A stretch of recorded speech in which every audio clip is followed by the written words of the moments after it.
गोटे श्लोकटे पाठ करुच्ची गोटे उपयुक्त पुत्रर लक्षण कौन तीनटा भल लक्षण मन रख कौन जीविते वाक्यकरणम मरणे भूरि भोजनम गयाया च पिंड दानम त्रिभी पुत्रस्य पुत्रदान पुत्रत्व कौन कर बंची बेले पितांकर वाक्य को अक्षर अक्षर पालन कर रामचंद्र एवं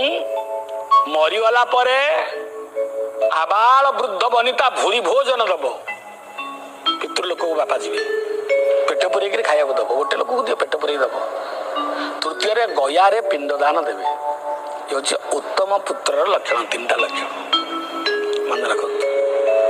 भूरी भोजन देवे गया पिंडदान देवे पिता बापा वाक्य को अक्षर अक्षर पालन करेंगे शास्त्र कहला ये हूँ पुत्र तीनटा सद्गुण जय श्री राम।